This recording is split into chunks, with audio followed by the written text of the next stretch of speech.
Welcome to the Redeemed Vision podcast, where we bring sight to the blind and freedom to those enslaved by our pornified culture.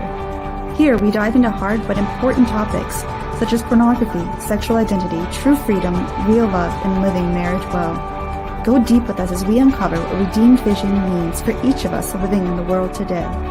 Come to know yourself, the power of redemption through Jesus Christ, the joy of laughter, and how to live in gratitude and wonder. This is Redeemed Vision.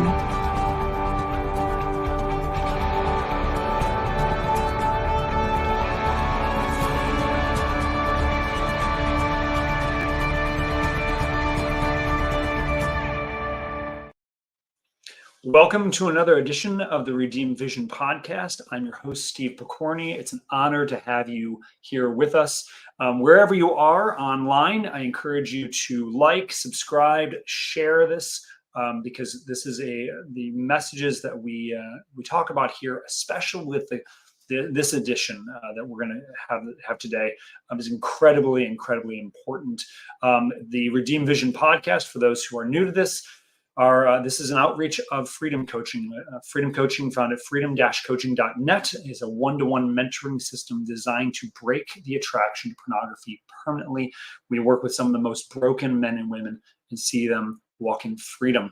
Also, all of this is an outreach of the work of the Freedom Coaching Foundation Incorporated. We are in need of your help financially to support this mission, such as this, that helps with this outreach, helps to provide scholarships for clients who would not be able to afford the work that we do and support our team and the work we do, and also to grow various initiatives that we are doing to bring healing and wholeness to the world. So without any further ado, and again, I also encourage you to take a look at some of our other sponsors that are listed below in this podcast, but I want to make sure that we get into the work for today.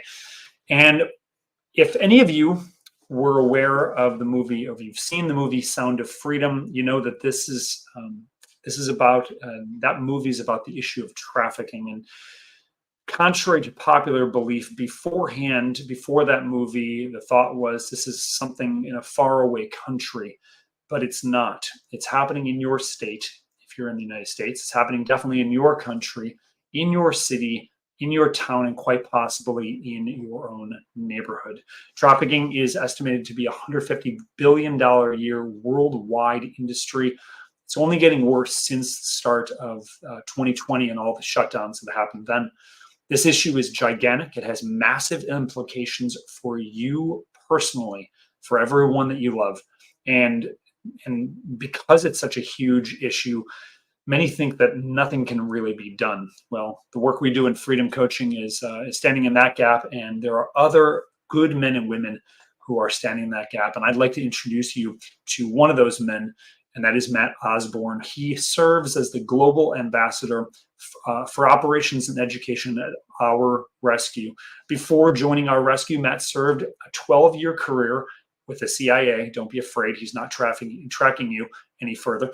And the U.S. Department of State. As a CIA officer and U.S. diplomat, Osborne specialized in the fight against terrorism, illegal narcotics, organized crime, and human trafficking. He regularly provided secrets and analysis to the U.S. Presidents George W. Bush and Barack Obama, senior cabinet officials, and the National Security Council. Served overseas tours in Spain, Venezuela, and in Mexico. So he's way better at Spanish than I am. He holds a BA in International Studies from Miami University in Oxford, Ohio, and a master's in International Policy Studies from Monterey Institute of International Studies in California. He's been married for 26 years. Congratulations, Matt. And he has 2 college-age daughters who give him the drive to fight child exploitation and human trafficking wherever it is found. And without further ado, Matt Osborne, welcome to the Redeemed Vision podcast. An honor to have you. Thank you, Steve. I'm grateful to be here. You and I have been going back and forth for a while trying to make this happen. I'm just so thankful for this platform and look forward to our discussion today. Thank you very much. And Matt, I've had this issue has been near and dear to my heart. Little did I know that you would be in my home state of Texas. I'm sure you'd probably say it's your home state first. We'll see about that. But an honor to have you today. And what I'd like to do, before we get into a lot of the professional work that you do, it's been said that what typically lights our fire in any of the work we do goes back to our earliest days. And I don't know if you'll be able to pinpoint there, and if you're willing to go deep with us here, because we don't like to stay surface here on the Redeemed Vision podcast. I'd like you to go back. I'd like to just share a little bit about your own family experience growing up. What would you say in your family experience that shaped you into the man that you are today? Well, yeah, we'll definitely go deep on that, won't we? I grew up in Dallas, Texas. My father was in the Air Force. Actually, I was born in California. And, you just see God working in our lives, even though we might have not recognized it at the time. This was mid 70s. My dad in the Air Force fortunately finished high enough in his class where he did not have to go to Vietnam. Who knows what would become of our family if he did. He was able to be an instructor in the Air Force. And then when he got out of the Air Force, he didn't know what to do. He was going to maybe be an English teacher. He thought, well, should I continue flying? Maybe I will. I'll look at an airline, a commercial airline. He did not have many options. Not many airlines were hiring at the time. American Airlines, Braniff, that used to be there, is not around anymore. So as he said, he took a real leap of faith on a startup company called Southwest Airlines back in mid 70s, late 70s. He was one of the first pilots that they ever had, and then had a 20 plus year career, was able to retire around the year 2000. That's what brought us to Dallas. So I say that I wasn't born in Texas, but I got here as quick as I can, right? Those Texans will understand. Those are not from Texas will say, oh, look at that Texas braggadocio. No, it's just come on down, buddy. Day, right? Other people as well. That's right. So I'm very blessed. I kind of wanted for nothing. I had great parents who instilled in me, and I think a good faith. I grew up Protestant with a Protestant background, but I was just a normal kind of kid. And what will be interesting to see is in the bio you just read, and I heard there's an inversely proportional relationship to how long and cool someone's bio is to how really uncool they are. And that's me. I'm not very cool. I did some cool things, but I wanted to be James Bond. I wanted to be Jason Bourne. Who knew that they were so cool and I was not? But it was something about working overseas, travel. I had an international exchange program called Children's International Summer Villages, CISV, when I was 14, 15 years old. And a young man from Sweden, Friedrich is his name, he came and stayed with my family for a month in Dallas. And we did typical things: rodeo, Texas Rangers games, Six Flags amusement park, country western line dancing. Then the next summer, I went and stayed with his family in Sweden. We did dancing around the midsummer pole and having ice cream and strawberries on the longest day of the year, going up into the Arctic Circle, taking a trip on a 3-mast sailing ship. Well, that got me, lit the travel bug in me and the international. And I think that's ultimately what led me to the CIA. But really, it was just kind of an unremarkable childhood, and just sort of blessed looking back to see the hand of God in my life that brought me to an opportunity to work in the organization that obviously we'll be talking about today. Okay, I want to push you. This is fascinating to me. So I want to slow it down even more. So were there, because you said not a normal or a boring ordinary family. No family is boring or ordinary. I also like to say the term dysfunctional family. It's a redundant statement. Everybody's got messed up. Everybody's got issues in their family. Nobody's got it perfect. Even though your hair is perfect, right? Everybody's got issues going on, right? So within this here, Matt. What would you say virtues, right? What were those things that went in? Because to go into this work of trafficking, it takes a certain metal here, and nobody's formed in a bubble. So what, for both dad and mom, what virtues did you see in them, and what do you think was imparted to you? Well, certainly hard work, taking responsibility for your actions on both sides. My dad, who worked outside of the home, he'd be gone for 3 or 4 days in a row on overnight trips, the way the airlines worked back then. But then he'd be home 3 or 4 days. And as he got some seniority, he could control his schedule. And so he worked around my sports teams. He coached my baseball team, starting at T-ball and machine pitch and then kid pitch. So I really remember that. And then my mom oftentimes running the house when he was gone. And I'm the oldest of 3 kids. My brother 3 years younger than me. My sister 2 years younger than that. And just this idea that, okay, dad's not here for a few days, but when he comes back, we're going to make sure that, we've got our family together. And my dad would look for opportunities to take us on overnight trips. So for a birthday, I got to go with him, just me, out of my family.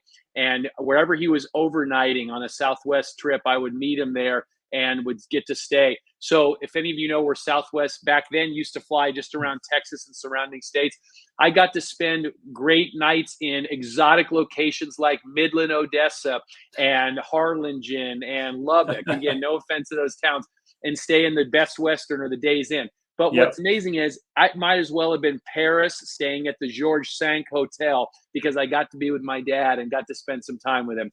So that I think was really something. And then again, just this, like I said, this faith and just going to this big Presbyterian church and knowing about God, learning a little bit about Jesus. Again, I was a punk kid, right? I'm sure I had all my, impure thoughts and shenanigans, but I think it was just kind of that faith base.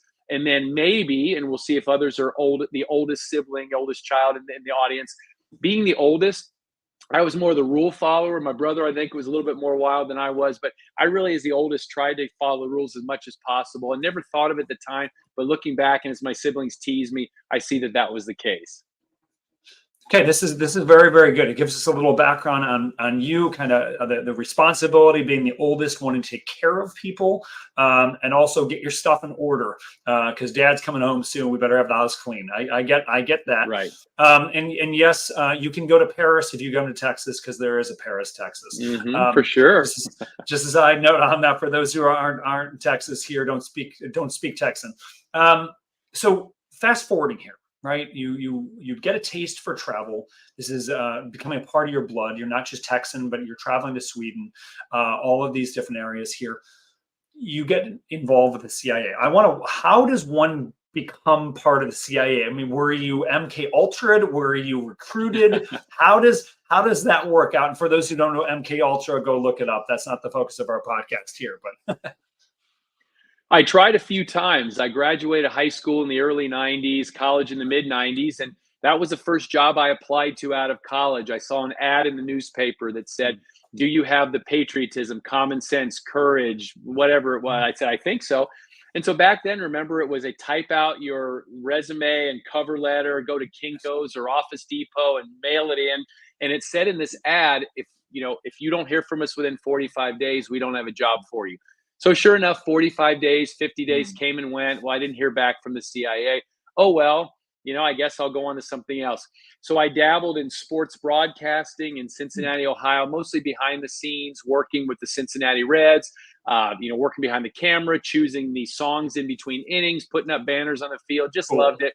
And then I got on with ESPN and Fox Sports and was working there. Worked the Atlanta Olympics in '96. So I was pursuing that for a while, but this pull of international travel, of working for the United States government, somehow it really worked on me. And I said, you know what, I need to try something different. So I went and did some international education experiences where I was working with American college students and high school students over in Europe. I was learning French and German, lived in Luxembourg. I learned Luxembourgish of all things, that language. But it was then I knew I had to go to graduate school. So I said, what graduate schools are of most interest to the CIA? And there's one that came up called the Monterey Institute of International Studies, MISS, in California. Now it's named the Middlebury Institute of International Studies at Monterey. It's part of the Middlebury family of schools.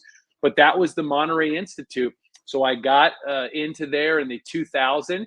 I was studying international policy studies, languages, learning about intelligence. Well, little did I know, and the recruiters were coming to the job fair. I was talking to them.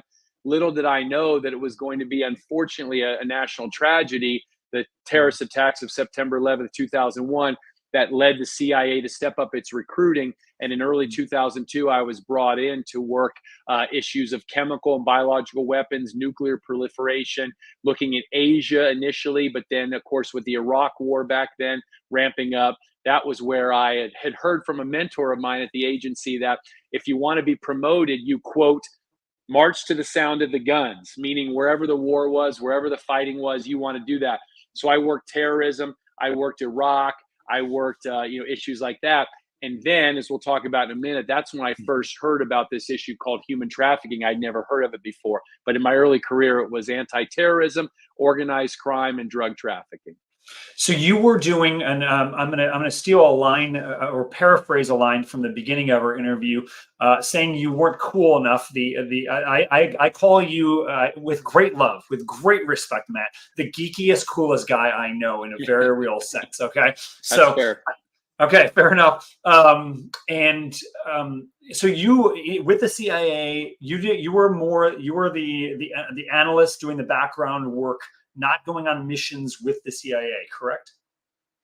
Yeah, so I was an analyst, a political analyst who was taking what they call an all source analyst. So you're taking analysis, or you're taking intelligence reports from human sources, from the National Security Agency, listening in on phone calls and emails, military reporting, open source information, newspapers, a whole. They say taking a drink from a fire hose just to get those little nuggets out to Yes. then write for the president. As you said earlier, President George W. Bush, and then later President Barack Obama. For me, it wasn't a political thing. I worked for Republicans, I worked for Democrats, I worked just as hard for either. It's too bad now with the political polarization we have in our country. But back then, right, it was just you're working hard for either. Well, then after a while, I said, okay, I want to go overseas. I want to have an opportunity to be in the field, to use my language, to travel. And so I was able to do 3 tours, as you said near the bio, with Madrid, Spain, Caracas, Venezuela, Mexico City, Mexico. That was with the U.S. Department of State in the political section there, but got to work closely with all the different governments and 3-letter agencies, U.S. and what we call liaison, our partner organizations. And that was in the year 2006 when I was asked to write the TIP report, the Trafficking in Persons report. And Steve, as you and I have talked in the past, I'm embarrassed. I didn't know what trafficking was. I thought it was prostitution. I thought it was volunteer. If people of a certain age, we remember the movie Pretty Woman with Julia Roberts. Well, the lies that were told about that character, that she decided who she slept with, how much she charged, that she kept 100% of the money, that she controlled her schedule. It's like she was an entrepreneur. Well, all of a sudden I realized, wait a sec. No, these are victims here. These aren't volunteers. Yes. This is trafficking, not prostitution. And that's what opened my eyes. So I want to push on that place there. So was there a moment when it clicked? I mean, what was that like for you? Yeah, I think that interviewing victims and survivors of trafficking in Madrid, Spain, because that's where I was in the embassy in Madrid, interviewing these survivors who had been trafficked through Spain. Spain is a destination and a transit country. Not a lot of Spanish nationals are trafficked. There are some, but they're brought from Africa, from the Middle East, from Romania, from Ukraine, and elsewhere. Talking to these survivors about the horrors that they had to face. Sometimes being forced to have sex with disgusting men 2 to 3 times an hour, 7, 8, 9 hours a day, moving through, and just to see that. And then just to think about, as I hope you and I will get in talking about as well, what you work with at Freedom Coaching, is starting to put it together that it was the demand side. It was men who are driving this demand. And then thinking about, well, I went to a bachelor party. I went to a strip club. I had looked at and was looking at back then, and frankly was enjoying pornography. Now, again, it was magazines and all that. That's when I was thinking that, oh my gosh, what is going on? And then what really hit it was my daughters, who are now 22 and 19 years old. If anyone can see the gray hair here in the sideburns, right? 22 and 19. It's only because of them. Only because of them. Of course, for sure. And then they were 4 years old and 2 years old back then when I started, and thinking, oh my gosh, it's kids as well. This is happening. And I didn't even know at that point, Steve, just the depravity of what was online. And what you mentioned in your opener that I hope we can talk about later is how much COVID, the pandemic, the lockdowns were just going to explode the pornography addictions on the internet and lead to then what we call contact offenders, those who are looking at porn and after a while say, now I got to actually be with a human being. I'm going to call up a prostitute in their mind, an escort, and physically abuse them for my own gratification. So I'm going to jump ahead and then we'll jump back a little bit. Yeah. Because you're hitting on obviously one of the issues that's very near and dear to our heart and the work that we do here in Freedom Coaching. How would you describe the connection for those who just maybe have not ever thought about it, the connection between pornography and trafficking? How does that come about in your experience? And this to me is one of the most vital things for your listeners to know so they can then spread the word. Um, no, what we say is no man just wakes up one day when he's 30, 40, 50, 60, whatever it is, and says, I'm going to buy another human being today. I'm going to call up a hooker. I'm going to, the terrible terms. It's a journey of 1,000 steps. And those first steps are over sexualization of our culture, getting into that, over objectification of women, pornography addiction. All right, let's unpack that pornography addiction. And you know better than I do because of what you work with every day, the vital work you're doing with men.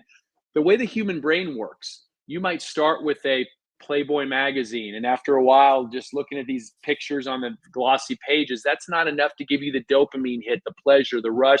Now I'm going to look at a video. So it has audio and video. Okay, after a while, just let's be honest, looking at two adults having sex, watching that doesn't excite me anymore. Now it's got to be maybe violent, maybe a fetish, maybe children, maybe something else really beyond the pale. And then after a while, that dopamine hit of just consuming pornography isn't enough.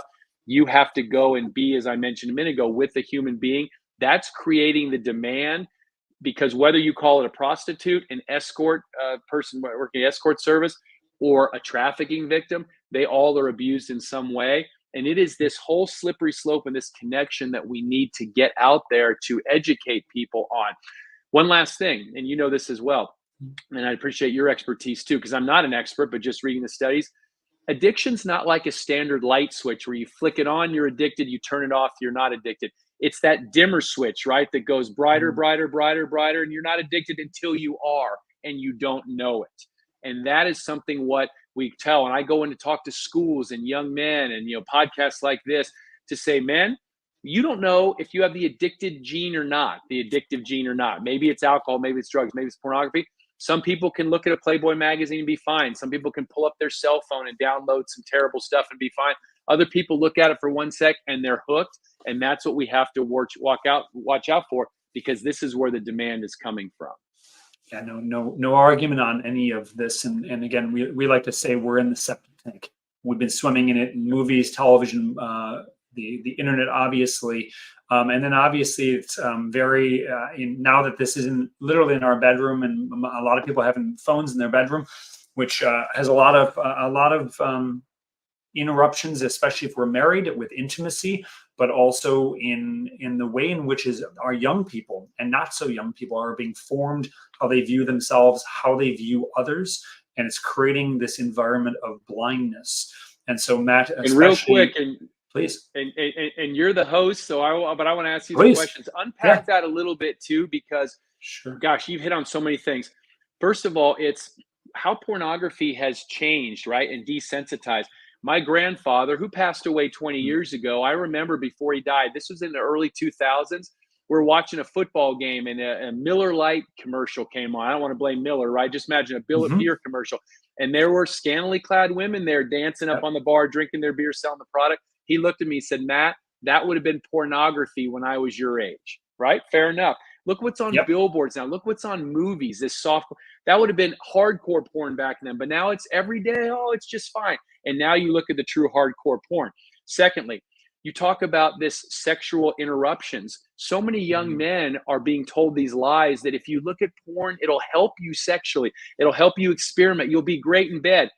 Bro, you're going to be horrible. You're not going to be able to do it because the woman you're with, your wife, hopefully, only is not going to ever measure up to what you're seeing on there. It's not ever going to do everything that this woman on the phone is going to do. And one last thing, and then I'll be quiet and want to hear from you, is you're fine. Another thing, think about my two daughters now, college age. My oldest has a very serious boyfriend. Maybe they'll end up getting married. I've asked her, have a honest conversation with him about porn. Don't judge him if he's looked at it. Otherwise, you're going to be judging almost every one of us. But at the same time, make sure he's not hooked on it or really watching it, and make sure he hasn't gotten his views of sex from the porn. Because as you know very well, we're hearing from women who are having their first encounters with guys who are strangling them, hitting them hard, violent, because they're seeing it on the line. And online, it looks like the girl's loving it. It's really sad. Yeah, and I'll just share one story that I've shared, Matt, with that I shared in my book, Redeem Vision. It was a 5-year-old boy, and this is a true story of friends of ours. 5-year-old boy, and the mom was in the kitchen for like 30 seconds. Was a 5-year-old boy was trying to sexually assault her 4-year-old daughter, and where he learned that from, because again, this doesn't just pop in like, oh, that sounds like a good idea. It's a learned response. He learned it from his 16-year-old sister who had been watching same-sex pornography, right? So the sins, shall we say, in this regard, are visited in many ways, and we may not know the full impact of that. And what is our view of how we view ourselves, how we view our bodies, how we view the personhood of the other and their bodies, and then how man and woman are to relate in the education that most men and women are receiving comes to the issue of pornography. And then it brings us deeper into our conversation. Just the images aren't enough, and just the age there is not enough. Find out sometimes for some, it's not all men or women, but find the need to go younger and younger and younger into this, and down a hole that they never thought they would ever go there. So from this, so it's all hands, as I like to say, all hands on deck on this issue. Yep. All hands on deck. It's a major issue that needs to happen here, or that needs to be addressed. So fast forward here, you're with the State Department, and just so I have my information clear, did you actually go on an operation, quote unquote, raid with the State Department, or that happened later on with our rescue? That happened later on with the Department of State. It was purely from a political aspect, policy. This TIP report, Trafficking Persons Report, that was started in the George W. Bush administration in the early 2000s, it is a report card on how countries are doing on the 3 Ps of fighting trafficking. How are you preventing trafficking? How are you protecting victims? And how are you prosecuting traffickers? It's actually been very powerful in terms of the report card. Are you tier 1, doing the minimum you need to do? Tier 2, you got work to do. Tier 3, you guys have huge problem, and the U.S. is going to cut off foreign aid until you get up to at least tier 2. It's been very effective. So that was all policy-driven legislation that I was working in, but it was really something interesting that happened. I went to graduate school, as I mentioned, Monterey Institute, with a man named Tim Ballard, who everyone knows from Sound of Freedom. And Tim worked with the U.S. Department of Homeland Security and did a lot of great work going after American predators, rescuing American children, having cases that wound up in a U.S. court. But if there was no U.S. nexus or U.S. tie to those cases, he couldn't work them. So he felt frustrated by bureaucracy restraints, lack of resources. He made the leap of faith to leave the government, leave the secure job, and found this group that he had called Operation Underground Railroad. Now, as you said, we're O.U.R Rescue, but back then, Operation Underground Railroad. So it was in the year 2013 when I'm in Mexico City, but I'd still been working trafficking. I feel very strongly God had been putting on my heart, Matt, you're learning all these skills in the CIA and U.S. Department of State, intelligence, diplomacy, languages. And even with the Department of State, you kind of know how to elicit information, right, without them knowing what you're trying to do. So there was still a lot of skills that I learned. He asked me to leave that job and join him. And that is when I first went on these raids, again, always with law enforcement. As you know, we're not a vigilante organization. We have no arrest authority. But it was this idea of using the American face, using American know-how to train governments such as Haiti, Colombia, Mexico, Dominican Republic. Those were the 4 countries where I started. And that's when we started doing this model of raid and rescue, started by International Justice Mission, a great organization many years ago. Now we've sort of morphed in, involved, and maybe we can talk about that too, doing so much more behind the scenes, providing funding and training, tools, technology, et cetera, to countries and U.S. states that need this. But in those early days, we had a lot of success because we go to tourist areas, beaches, bars, red light districts, at the behest of that local government. They'd say, go here, try to meet this guy, or go to this place, find out what you're offered. And people who look like you and me, it's the American face. Unfortunately, we're causing this. Americans are the #1 producer and consumer of what we used to call child pornography. Now we call child sex abuse material. We gather the intelligence, give it over to the government. They'd work the case sometimes on their own, but most of the times they need us to help them infiltrate these organizations, set up the raid, rescue the kids, and make the arrests. Okay, so let's go micro on this. Okay. Yep. you're about. By the way, I just have to. I just need to say first again, thank you, Matt, for the work you're doing. This is critical work. Again, before I even know of you, obviously find out the work that Tim Ballard had done with Operation Underground Railroad, and just in awe of the dedication to putting literally one's life on the line. So I just want to make sure that I'm clear, and I say that to you. So again, thank you for that. Thank you, Steve. You're welcome. So with this said, I want to go microcosm here. The first rate. How do you mentally do that? How do you get into this space? Again, you've been the nerdy analyst, right? You're the pre-Jack Ryan, and you're preparing to go in to do what mentally goes on here. And I assume at this point you're married, right, honey? I'm going here. I might not come home. I'm sure that was I don't want to put words in your mouth. What was that conversation like with your wife? What did you do to prepare for that? And then describe that mission. So that's the second part. And then the third part is, how do you detox from that? What's your proper self-care on that? So 3 parts on this. Please share. So as you read in the bio, I've been married for 26 years, very blessed. My wife completes me, my better half in every sense of the word. And she really had a lot more discernment than I did and could understand what I was getting myself into when I left the government and joined Operation Underground Railroad. It was about 10 years ago right now, essentially, in July 2014. And she said, Matt, you think you're this cool ex-CIA, you've been to the Department of State, you've worked undercover, this is going to be the hardest thing you've ever done. I said, no, the government trained us to go to that special place to take on different personas and roles and disconnect and, and triage your thoughts. But she was right when, again, just about 10 years ago this month, or actually next month, and it has to do with Sound of Freedom, it was the early stages of the investigation that would wind up in the beach rescue that those who saw Sound of Freedom are familiar with. And I'll put in a plug. We don't get any proceeds from the movie. It still is available on Amazon Prime. If you haven't seen it, it is so well done. It's not gratuitous. It's PG-13 just because of subject matter, but I think you'd agree, no nudity, no anything Correct. like this. So we're down. And I remember Tim says, Matt, we're going to go in and meet with this Eduardo. He's the main guy. The model was there as well, Kelly Joanna Suarez. She was in that room as well the first time, talking about these kids she has for sale. And Eduardo brought out 2 young girls, and he says in Spanish, they have 0 kilometraje on them. And I know you know that, 0 kilometers on them. They're virgins. And they're a special prize, he said, un premio, algo muy especial, very special for the boss. And that was the ruse. We were having the boss come in. Right then and there, I wanted to do 3 things. I wanted to throw up, I wanted to strangle the guy, and I wanted to take those 2 kids and run as fast and far out as I could to get him away. But I had to stay in character and say, I think I probably lick my lips, right? Oh, yeah, the boss is going to love that, right? Just praying that God would speak Holy Spirit to Holy Spirit, right, with these kids. Hang on. And then, unfortunately, it wasn't me. I wish I would have had the great idea. It was one of our ops team members who broke in and told Eduardo, you know what, we'll pay your price. I think he was asking $7,500 per selling their virginity in 2014 for $7,500.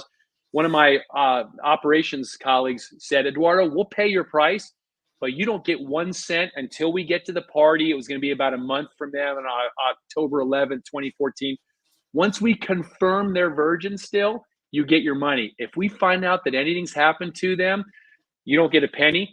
October 11th, 2014, we show up, and those 2 were virgins. They weren't abused. They were got back to their family. But that kind of thing, how do you get that in your mind? So your question, we just, again, say a prayer, you get everything ready. You can never eliminate risk totally in life. As you know, you can only reduce it as much as possible. We work with only units vetted by the U.S. government. We let the vetted unit know, hey, the U.S. government knows we're here, right? Just to try to give you the top cover. And then we go forward. If we feel at any time it could be a double cross or there's corruption, then we pull out. But we plan everything. We go through contingencies. We go through the operation. We make sure that these kids will be well taken care of through survivor care. And then once the operation happens, we are oftentimes arrested, or we're going in and then we step away at the last minute. We're there to kind of advise and support, but it's run by the law enforcement, the host government themselves. Then when we go home, as you mentioned, that's when the trauma you deal with. It's nothing like what the victims have to go through, but seeing Mhm. these things, thinking about this. And I'll share one story and then I'll let you jump into is um, one of the hardest things is not necessarily seeing the tragedy there. That's hard. But then coming home, and through no fault of my wife or my daughters or anything, they don't know what I've just been through. But coming home one day and having just a really tough time in Haiti where we were not able to save these kids that we saw, things didn't work. To come home and then have my daughter, who was probably, I don't know, 12 or 13 at the time, say, Dad, this was the worst day of my life. Oh, sweetie, what happened? My iPhone screen got a crack in it today and I don't know what to do. I Mm. mean, how do you deal with that, right? So that's the thing. Again, no fault of their own, but how do you do that? So it's something that we're constantly talk to each other. There's a reason why I pulled myself out of operations back in 2020 and 2021. It's a dirty business. It's Correct. difficult to be in there. We're constantly cycling through operators, moving around. And we have pro bono people on staff that will give pro bono help. It's all this, and especially with this pornography. And I do hope we can keep coming back to that. Even though maybe it's not outright pornography, when you're there and there's a scantily clad girl and she's been forced and frauded and coerced into saying you've got to go up and treat this guy like he's the sexiest man alive and that you want him so badly, that kind of plays on you if you don't check it, because your human nature is like, oh man, she's really cute. And no, Yes. you have to put that all aside. That's what works on you. And it's just this darkness that you have to try to deal with through light. And that's what we try to do as much as possible. So I'm going to push here. And thank you for beautiful. I have a bunch of follow-up questions here. How did you personally deal with that darkness and work through that? So for me, it was two. It was one on a physical and one on a spiritual. So physical was just working out. For me, that was help. Either go on a run, and I'm not a runner and I hate running, but running so that your cardio is going, and then just thinking as much pain as you feel right now, because pain in quote, because your lungs are burning, your muscles are aching. It's nothing compared to what they're going through. So that was the physical, was working out, kind of getting that out. And secondly was the spiritual, and it was praying. And again, not looking at all of ourselves as, oh, look, we're angels, we're heroes. Not at all. It was simply, God, we read in the Bible, and you and I have talked about this, 3 of the 4 Yes. Gospels, right? Quote, Christ is saying, it'd be better for him that a millstone be put around his neck and he cast in the middle of the deepest ocean than for him to cause these children who love me to stumble. It'd be better for him, right? So Christ is like, man, it'd be better for him based on, compared to what's going to face him. To me, it wasn't vengeful, but it's like, Father in heaven, I'm just grateful that I can be a small part. I'm doing the Yes. best I can. If God forbid something happens to me, and I hope not, I don't want to die, I don't want to get hurt, but if something happens to me, I do think that at the end I could face my maker and say, we really were trying. Help us to know where to go. Help us to perform the best of our ability. That wasn't foolproof, either of those two, because there still was a lot of things you dealt with. But if that answers your question, that is how I dealt with it. Yeah. Unfortunately, other people maybe are medicating or drinking or drugs. You say, no, you don't do that. It was this physical and the spiritual, which is what I focused on.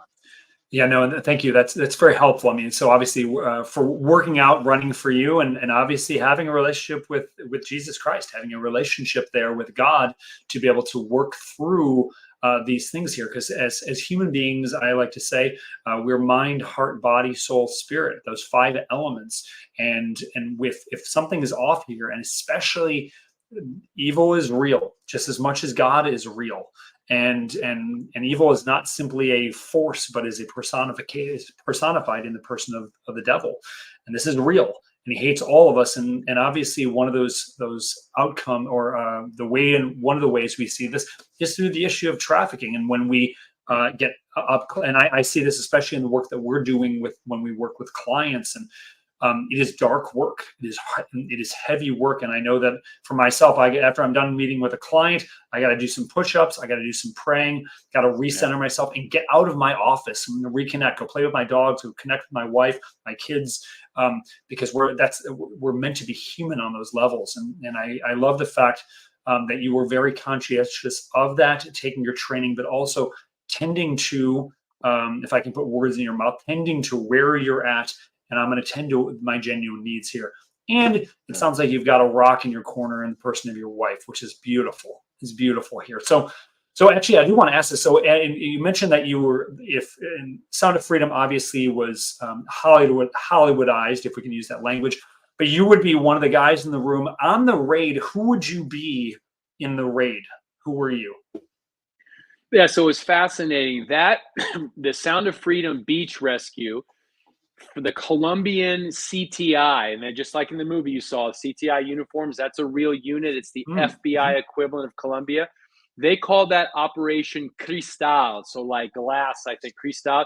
We called it in our rescue, Operation Underground Railroad, Operation Triple Take, because it was 3 simultaneous operations on October 11th, 2014, in Cartagena, Colombia, which is the one that was focused on the movie, Medellin, which interesting is where Batman, so Vampiro, if the people saw the movie Vampiro character, he actually wasn't in Cartagena at that point that we took poetic license there because he was in Medellin leading a rescue operation. And I was in the town of Armenia, Colombia. 3 operations, 123 victims saved in a 1-hour time period. 55 of them were minors, and there were about 13 or 14 arrests. Well, CBS Evening News covered the rescue, the beach rescue, and some of that actual footage was in the movie. So that's where producers and directors focused on that. But I would have been in the early stages meeting with the traffickers as I did in Cartagena, setting things up and then doing the same thing in Armenia. And if I had been in the Cartagena op, I did the same thing in Armenia. I was like the party goer standing around with a drink, but I was in communication with the law enforcement. They were upstairs in the bedrooms, kind of hiding out. They were around sort of the jungle area. In Cartagena, that was really how it happened, them coming up on the beach. And we got arrested as well, just as you saw the Jim Caviezel character in Vampiro.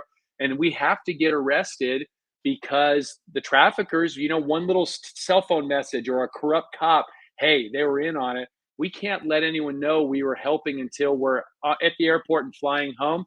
So my college-age daughters think it's hilarious that their old man has been arrested like 10 times in 7 different countries. So I said, well, don't tell anybody because they'll get the wrong idea about your dad. I think it's awesome. A friend of mine, his name is Jason Jones with the Vulnerable People Project. He calls himself a human trafficker because he literally goes into spaces around the world, rescues them, takes them out of areas that some governments wouldn't go here. So being arrested for righteous causes, I'm all for it. All for it. And I want to push one more thing until we move on here. So as the sting is going down and you're there, what's going on inside you? What's some of the messages that you're kind of picking up? Because many of us will never get in that situation. So to see the world through your eyes here is awesome. So I'll give a couple reactions. And again, I appreciate you putting the website up, ourrescue.org. We have videos too. We have more information on some of our operations, our cases, stories behind the rescue on our YouTube channel as well, Operation Underground Railroad or Our Rescue. So Steve, I'll tell you, my first ever operation was, again, that I worked triple take, October 11th. Meanwhile, while Tim and his crew are up in Cartagena on the beach, I'm in Armenia, and we're talking to a trafficker named Martin, and we don't have to say suspected because he was in court and pled guilty. And I remember I'm negotiating. Well, he tried to pull a fast one on us and ask for more money, and he wouldn't admit that he had brought these girls from other parts of the country because that's what prosecutors needed to prove trafficking. So I'm asking him different things. He's being real cagey. Meanwhile, my team's outside with these girls trying to tell these girls, no, we're not going to do anything yet. Because the girls were like, let's just get this over with so I can, go on, get a little bit of money. And we're like, no, we're not going to do that. Let's just wait till the party. So I'm getting panicked thinking my team's out there. Let's do it. Let's get it. So finally, I got what he needed. I had recorded it. And then we said, bring out the wine. That was it. Let's say el vino, brindis. Let's do a toast. Then they were there in 3 minutes. And I remember the minute they bust in the door, I thought to myself, thank God I'm getting arrested. I said, that'd be pretty funny if I said that out loud. So that was the first time I was so relieved to get arrested because that means the good guys would come in. Other times, things don't go as well as you would hope, or the traffickers get a little bit threatening and you have to audible a little bit, or you have to real quick improvise. It's those type of things where you are wanting to just get this done, but you have to stay in character. And then finally, and I think it was portrayed a little bit in the movie, that actually happened where we said, bring out the wine. and nothing happened. We made the call to the Colombians and nothing happened. Mm. Well, one of the boats had broken down with the aftercare team, and we weren't going to do the rescue and the arrest until the aftercare team was there. Well, we didn't know where they were. We have our binoculars. We're scanning out across the water. Our team's like, Uh-oh. what's going on? And so one of the Colombian agents who was there in the party as sort of the valet, or I can't remember what he was, maybe the waiter, he leans over to Tim and says, improvise. I don't know when they'll get here, but improvise. They had to just improvise and just make up a whole bunch of different talks about businesses, and they're going to make a sex hotel, all this crazy stuff. But it kept the traffickers on the hook through their greed for about 35 or 40 minutes, which doesn't sound like a long time. Might as Oh, well have been no. 3 years to Yes. keep it. Wow. Well, thank you for keeping your composure and keeping your cool there. And I want to ask one more thing, because if anybody's seeing this and thinking, I think there's a bone in my body of wanting to get involved in this kind of work. How would you describe, what's the temperament that a person needs to have here? How would you describe that they, it's not the things on paper. It's the things off paper, the intangibles. That's the word I'm looking for, that a person needs to have to be involved in this kind of work. What would you say? So in a lot of ways, it's just kind of cool under fire. It's just keeping your cool. It's being able to compartmentalize. And that was the word I think I was looking for earlier with the CIA. They taught you how to compartmentalize. Because even if you're not doing the actual undercover investigation, you're on the scene, you are still working with host governments. And we love our host government partners, but sometimes in other countries, it's 2 steps forward, 1 step back. If you're lucky, sometimes it's 1 step forward, 2 steps back. How do you keep your cool? How do you How do you defer to people in the different countries? It's their country after all, their laws.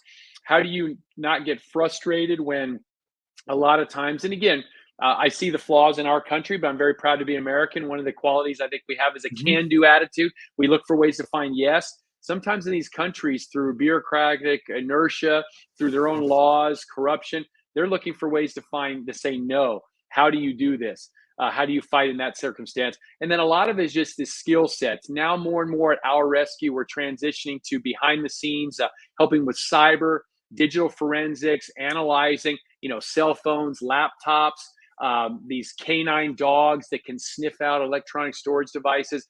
That takes a lot of money and time to train and then to go and deploy those, these elements and these tools in different places. Takes a lot of travel, but again, it comes back to what I just said, kind of patience and just sort of being able to compartmentalize and keep your calm.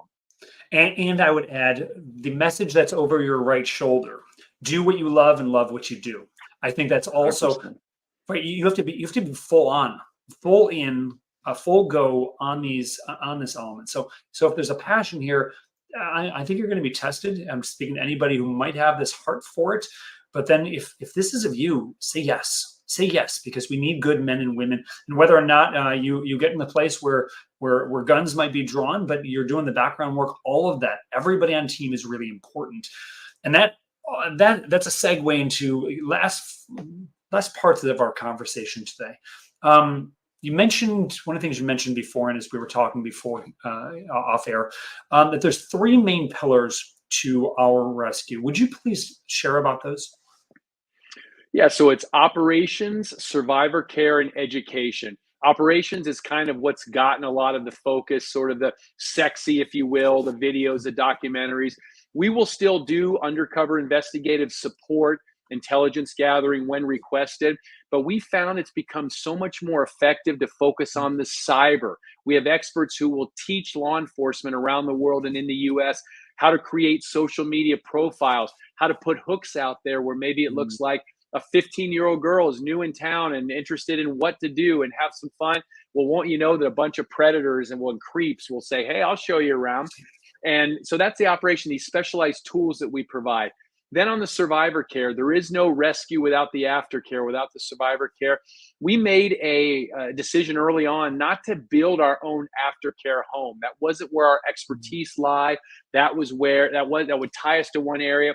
We empower we vet and empower aftercare, survivor care homes and organizations in all 50 states and around the world. And that takes funding, though. So that's why, we ask people to think about going to ourrescue.org, $5 a month, $25 a month, all that helps. But now what's great is that and again, I did the undercover operations for years. I loved it. I enjoyed working with law enforcement who were doing the best they could with limited resources and all sorts of temptations from organized crime groups, right, who could buy you off, and yet they were still focused on saving kids.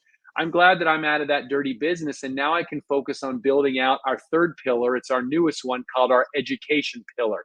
That is where we're going into schools, churches, young men's service leagues, civic groups, Rotary clubs, talking about the signs of trafficking, what girls should look out for, what boys should look out for. And then I'll end on this with the boys, because I just love what you're doing. And not only with the Redeem Vision podcast, but with Freedom Coaching, is this pornography. And we're going to talk to young men about the dangers of pornography, of sexting. What is healthy masculinity? What's Christ-like masculinity? What's toxic masculinity? Social media is pushing all this toxic masculinity, but real masculinity respects women and girls and yourself. Amen. Real masculinity does not get hooked on porn. And I will say that I'm just grateful for what you're doing as well, and hope we can partner up, because there's so much that's a tie. And you said this in the outset: pornography and human trafficking. And look, I'm not judging, because I'm the first one. As I said, remember the Playboy magazines and the DVD, or that wasn't even DVDs, VHS videos. Yep. Like when I think about my late teens and 20s, if I would have had any idea that me watching pornography was contributing to trafficking and exploitation. How do you say that, Matt? No way. These people in the porn industry, they sign up. Okay, first of all, do they really sign up? Is it their choice, or is that the only choice they have because they were raped when they were 12, kicked out of their house when they were 14, have no high school education? And secondly, yes, they sign up for pornography because they want to be a star. As you know better than I do from people you're talking to, so many people have come out of the porn industry and saying, it's horrible. I was forced on drugs, hopped up on all sorts of hormones. I was strangled, beat, abused. It is awful what's happening in the porn industry, and yet it's made all to look for the entertainment of these men mostly. And I think if men realize that looking at porn, reading porn, watching porn is contributing to exploitation and trafficking, I really believe more men would say, oh, I didn't know, I'm out. Yeah, no, I think the education is a key factor on here. I love these three pillars that you're sharing, Matt. I mean, I think as we're just wrapping this conversation up and looking at the entire issue, that the gentleman, this is not an innocent crime. What you do in the middle of in the bedroom in the middle of the night, if you're involved in pornography use, it is impacting someone because of sales from ads, just the ad clicks, things like this. And so this is where healing can come in through here, but also if it's a shot across the bow, if this hurts a little bit, that you have been participating in this industry, let it hurt, let it weigh a little bit, because that can be a means of salvation, of coming out of this and then become a voice for the voiceless. And that's one of the things we say here at Freedom Coaching, is that we are disrupting the supply chain for trafficking. And just so everyone knows this is not a paid promotion for Our Rescue, but I do pay Our Rescue because I've been a donor with the work that you do. I will continue to do that. You're welcome, because I believe so much in this, and I encourage all of you, if you're looking to, if you're into tithing, you can support us here, but especially support Our Rescue because it's very valuable. They're the ones doing the direct work. And I still remember I was involved with another company in the past, and hearing for the first time this training of dogs to sniff out digital media. Yep. Mind blew everywhere, went all over all of the seats all around me, because I'd never considered utilizing our furry friends to be able to stop evil. And it's just a proof of the creativity of our God and to fight against evil. Amazing, and just grateful for that. So these kind of donations go into supporting that kind of training, for instance, that can help do direct work to stop this evil from happening. And then what's happening is to bring in a civilization of life and love, especially with rebuilding these young men and women. And so this leads me to one of my two last questions. Last question.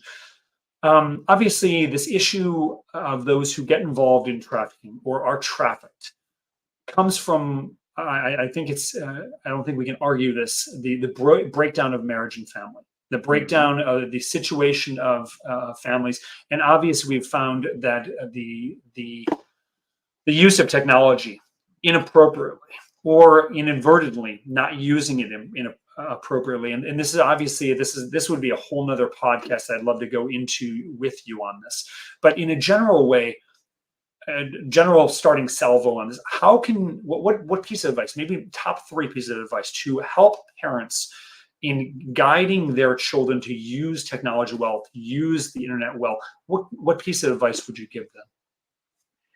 Yeah, parents and grandparents need to be very open with their kids and grandkids and have this talk. And what I always say is, you will know better than I do or anyone else what your kid and grandkid needs to hear and how they need to hear it. I used my 2 daughters. One, you could just come right out and say, there are predators out there. If you're not careful, you'll get pulled into this and all these bad things will happen. And then another one, you have to say, so there are some people who do some bad things, right? Yeah. So you'll understand if you have to scare them or not, but have that open conversation. Let them know that they have to be so careful about not only when they're online, not only what they put out online, but what kind of friends they are, friend requests, right? They're accepting. And let them know that if they do not physically know and have met and seen the person whose profile they're accepting on that friend request, they'll have no idea whether it's a 14-year-old girl or a 55-year-old man. That's the first thing. Secondly, tell them that never to put any photo out there that they wouldn't want their pastor, their teacher, their mother, their sister, the whole world to see. Secondly, don't ever type anything that you wouldn't want to be put out there as well. And if anything ever happens, if someone either online or in person makes you feel uncomfortable, asks you to do something that seems a little off, offers you something that seems too good to be true, think about, why are they offering you that? Why are they asking you to do that? Tell a trusted adult. But whatever you do, don't be an ostrich and stick your head in the sand. There are great resources. OurRescue.org, our website, the National Center for Missing and Exploited Children, NetSmarts.org, MissingKids.org. There's an amazing video out, noescaperoom.org. I don't know if you've seen that yet. No. Noescaperoom.org. It's about this phenomenon that's taking over the country in a bad way called sextortion, where boys and girls, but boys oftentimes, are chatted up by someone through a gaming platform, cell phone, whatever, and they think they're chatting to a girl their age who's very flirtatious and complimentary, who then at one point sends them a sexy picture of themselves, maybe in a bikini, maybe lingerie, maybe nude, and says, hey, why don't you send me a little something of you? And if you send a compromising picture, all of a sudden it changes. Now you're sending me $300 or I'm sending it to all your contacts. No, don't, whatever. Maybe you send them that money. Maybe you don't. Now you're sending me $500. Now you're getting on a video cam. Now you're mine if you don't tell anyone. And I'll end with this. Near me up in North Dallas, and maybe you saw this too in Texas media, because I know it's happened elsewhere. There was a high school kid about 3 months ago who killed himself. And it turned out that he had been caught up in this sextortion ring, having to pay money. He had sent a picture of his genitalia and he didn't know what to do. And instead of telling a parent, it's going to be embarrassing, it's going to be sad, but tell someone. Christ works in the light, Satan works in the dark. He didn't tell anyone. He thought his only out was to kill himself. And it's just awful. So noescaperoom.org is a powerful video for boys mostly that will, so parents watch it and share if you think appropriate with your kids and grandkids. And Matt, thank you for the resource. And that was one thing I was going to comment on. And you're not blowing smoke on this. I've heard many stories, sadly, of especially the males, young boys, teenage boys getting snookered, getting hooked in there by somebody who's fishing, and sadly, some of them take their lives, and others are forced into other situations that are damaging, and some get into trafficking themselves via that lot. Yeah. There's plenty of work to be done here, and Matt, you with Our Rescue, you are doing incredible work. Obviously, I'm sure it's difficult work, and we've scratched merely the surface of the surface. What's the best way that we can support your work and everything you're doing there at Our Rescue? Well, thank you, Steve, for the opportunity. What I always say is, anyone listening, watching, you will know before we do what you can do. Obviously, if you can go to ourrescue.org and make a donation, $5 a month, $25 a month. And as Steve knows, we're not an organization like in the nonprofit world. There's so many fights over resources.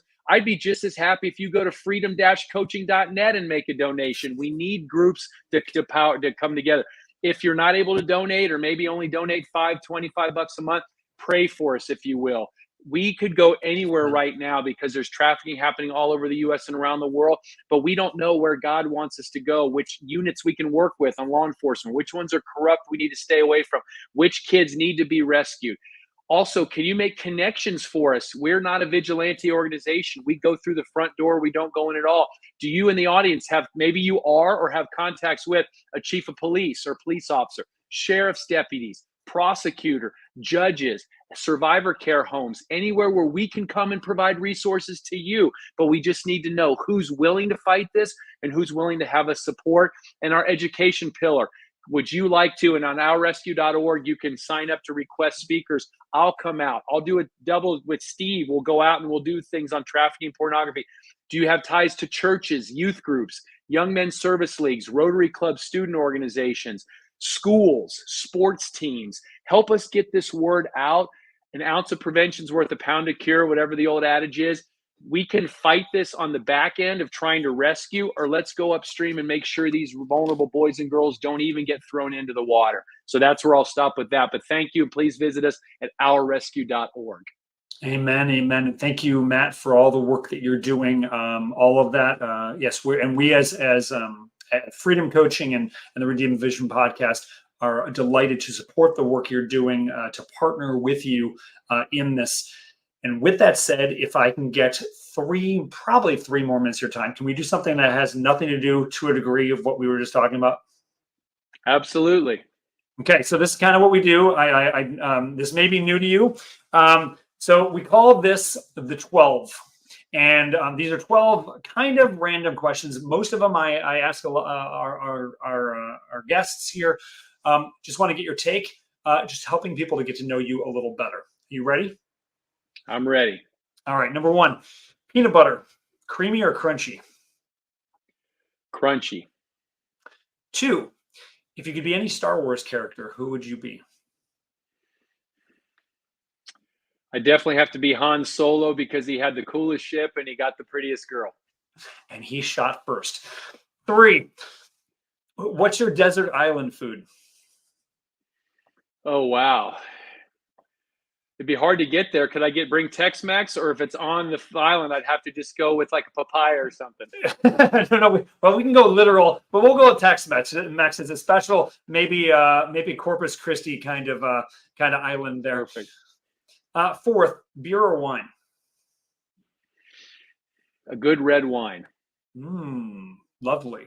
5th, what's the most memorable Christmas gift you received growing up? We got a cat when I was about 8 years old. It was the first time I ever had to take care of something. It was the best thing ever. So that was a neat gift. I won't share how I think cats are evil, but that's a side note. Right. Well, I don't have a cat anymore, but it was just a cat. I'm a dog person, but yeah. You learned. Got it. Okay. We start somewhere. Number 6, what's your bucket list country or city? So bucket list usually means you haven't been there, right? Because Yes, I've been blessed to go a lot of different places.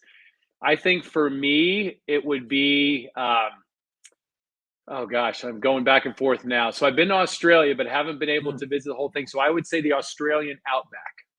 Okay. That's fascinated by that. That's awesome. Yeah, I've had the privilege of going to Australia once, but very limited exposure. Huge Same with country. Me. Right. 7, if you could have one superpower, what would it be?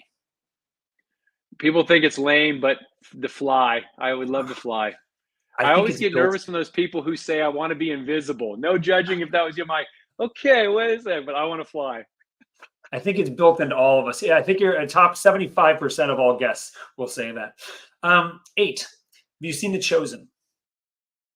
I have, yes. Okay, so impossible question, follow-up question. If you can only pick one, what's your favorite episode? Oh my gosh.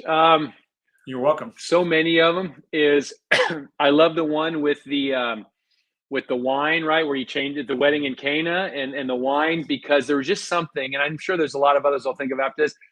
When, remember his mother, right? She's the one who's like, it's time. I'm not ready yet. No, you're doing this. And then when she goes to the wine stewards, when he goes into the room and she goes, do everything he tells you to do. To me, that was just so amazing that she knew, and basically she's like, I can't tell you he's the Christ, but you do everything he tells you to do. I just love that. And there were a couple of other little things too in that episode. If you remember, I think that was the one with the leper, when everyone was just so freaked out and Christ just came up and embraced him. And so I don't know why that just stuck out. Yeah, my commentary there would be, unless we embrace the leper, we become one ourselves, right? And ooh, that's good. It's true. And a good Jewish mother, watch out, because she will get you to give you a kick in the pants to get going. So same thing. Jesus has everything he says. Do everything he says. I agree. Number 9, if you could get everyone to see the world as you do, what would that world look like? Well, with the caveat that I don't always practice what I preach, Sure. It would be that losing your temper for the most part is kind of the most defeatist and unproductive thing. If we all could just simmer down, and what my mom told me to do, wait 10 seconds before you speak. And if you're angry, count to 100 before you speak. I don't always do that, but I catch myself, and I would love if our world was kind of that way. The only thing I would add to Mom, and Mom's nailed it here, 3 deep breaths on that. Good one. Excellent. Absolutely. Hopefully I'd have time to do that during the counting to 100. I agree. Okay. Very good. I like that. That's brilliant. Number 10, besides your name and date, what do you want written on your tombstone?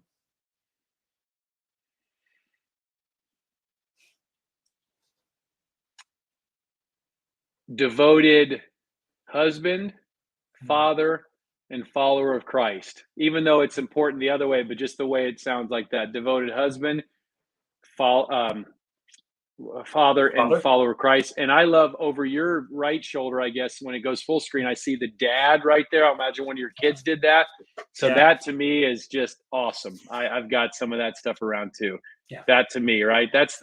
What did someone one time, it was Tim Russer. You remember he was talking before he passed away, and he had different nicknames for people. And one time he said something, and he said, my favorite nickname is Dad. Yeah. Yeah. It's not, and for us who have made this jump, shall we say, and gentlemen, all the single gentlemen, jump in. It'll scare the heck out of you, and that's a good thing. It's a good thing. Absolutely. Number 11. Who's your favorite hero? Who's your hero? Or who, if you had name only one of them, who would it be?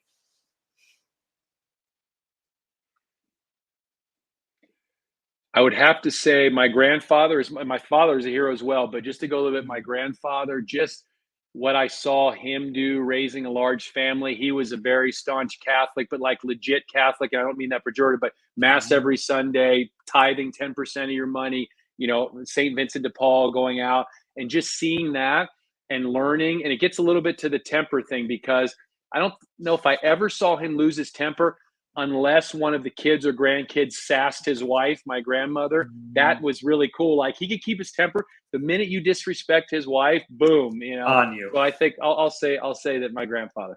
That's lovely. That's lovely. I have very warm feelings of my own grandfather as well. My other grandfather I didn't get to meet. He passed away about 10 years before I was born. So beautiful. And then last question, number 12. Matt, why Jesus? I am a full believer that one day every knee shall bow and every tongue shall confess that Jesus is the Christ. I've known that since I was younger, even though I admit that I don't talk about Jesus as easily and publicly as I talk about God. I think it's easy also. God bless you, God help us. But the minute you talk about Jesus, everyone's like, whoa, wait a second. You some sort of freak, get away from me. But not here. Just to everything he did, and the fact that we know that he took upon himself on the cross every sin, every infirmity, everything. Even a guy, and you just heard from me earlier, right? I have lived a blessed life thus far. I've wanted for nothing. Knock on wood. I know those are coming. The tragedy could come tomorrow, 10 years. So whether it's that to the person who never had a chance in life, Christ died. He understands all of it. And one day we will get there. We will be with him again. We will see why this all had to happen. And I just hope that even in my own flawed way, one day I might hear, well done, thou good and faithful servant. That's my goal. Amen. Amen. May we say yes to that invitation of the wedding feast of the Lamb, right? Where the wine is good and it's way better than here. So, Matt, thank you for sharing your heart. Thank you for sharing yourself. Thank you for just the work that you do. And as I mentioned, if you're up for it, if you'll be had again, I'd love to go deeper into this topic, especially on online prevention and promotion of the good, the true, and the beautiful. So, Matt, know that you and our rescue are in our prayers. You have our support. You have our sword, shall we say, as Aragorn would say to Frodo. And until next time, and we'll talk soon after we get off here. Just thank you again for who you are and the work that you do. Thank you, Steve. Grateful to your audience as well. Once you see, you can't unsee. Once you know, you can't unknow. And I hope now we are all empowered to be an army to fight this evil. Amen, amen. And thank you, Matt. And just hang on just for 1 second till as we close this. And thank you again to all of you who have joined us on this episode. And again, I encourage you to visit our sponsors, which will be on the bottom here. Do visit ourrescue.org, as there's a wealth of education on there. Get educated in the principles about trafficking, identifying it on this issue. There's no time to waste, because these are our beloved sons and daughters of God, who this is for whatever reason. This is why they're here. And there are very serious reasons here, but you can be a means for their salvation, a means for their healing and hope, partnering, especially with organizations like Our Rescue. I'm Steve Pokorny. This is the Redeemed Vision podcast. And remember, nothing is wasted. Everything is redeemable. May everything we do give glory to the Father and the Son and the Holy Spirit, as it was in the beginning, is now, and ever shall be, world without end. Amen. Until next time, God bless you.